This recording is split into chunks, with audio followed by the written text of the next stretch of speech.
Tonight on Texas News Primetime, a rally at the Texas Capitol over the arising tensions between Russia and Ukraine. APD officers are indicted for use of force. And UT senior Jessica Singh advances to the semifinals of Jeopardy! You're watching Texas News Primetime, your leader for live, local UT coverage.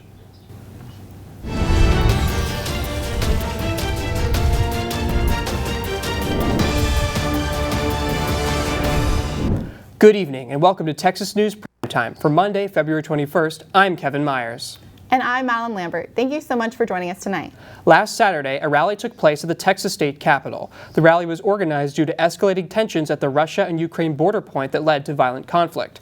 Tatiana, who is a protester from central Ukraine, said, quote, "We're witnessing Ukraine becoming a bargaining chip in the world arena. It's really easy to ignore what's happening there if you're not involved," end quote. Before the rally, President Biden said, quote, "The invasion in Ukraine is imminent," end quote. 19 Austin Police Department officers have been indicted by a grand jury for aggravated assault during the 2020 Black Lives Matter movement. The attorneys for some of the officers say their clients were following orders.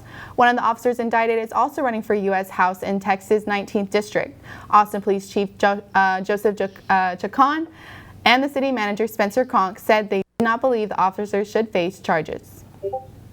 UT and a Swiss university collaborated on a brain-computer interface that could be used to control robots. This means that individuals who suffer from mobility issues and paralysis can use this interface to control robots that will perform certain physical tasks, such as grasping items.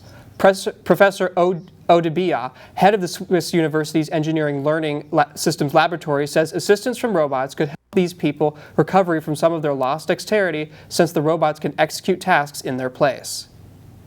Lieutenant Governor Dan Patrick said Friday that he wants to end Professor Turner for all their new hires at Texas public universities and colleges in an effort to combat faculty members who he says indoctrinate students with teaching about critical race theory.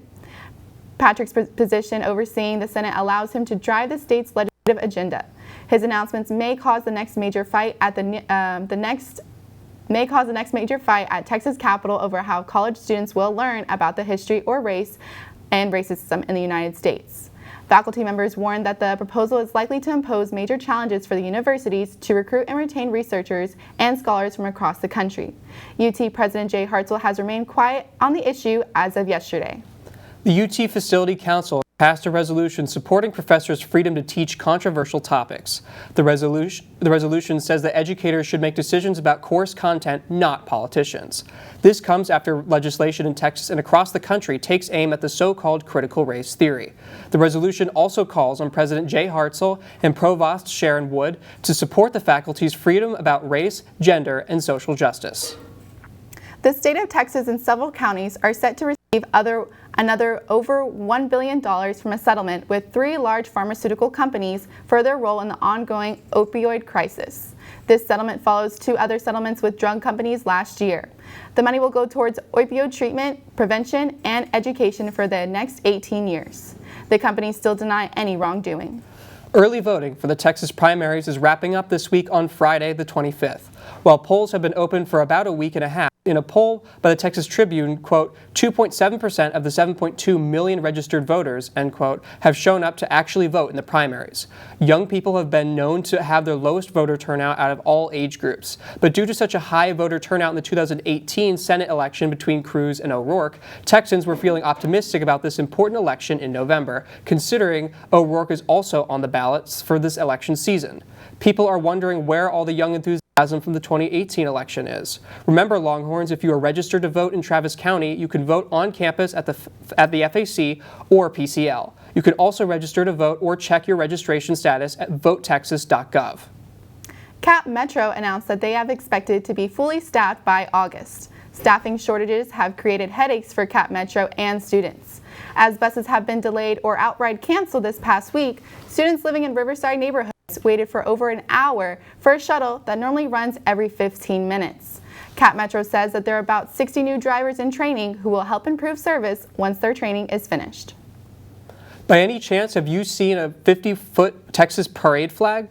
That's the question the Texas Alpha Phi Omega Service Fraternity is desperately asking. The fraternity is responsible for the keeping and using of the flag for various functions at UT.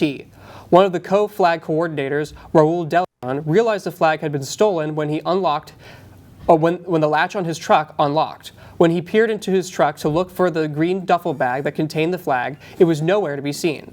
The fraternity is not currently looking to press charges and is emphasizing that they will not ask any questions if one does return the flag. Tequila 512 is an Austin-based tequila brand that were suing Kendall Jenner's tequila brand. The lawsuit says 512 has been selling its tequila using a highly distinctive logo and color scheme that has been in place since 2015. 512 is asking the court to issue an order to stopping 818 from using alleged products, packaging, website, and marketing. Coming up on Texas News Primetime, Andres Calaxido will be bringing you up to date on the world of business. So stay tuned and we'll catch you after the break.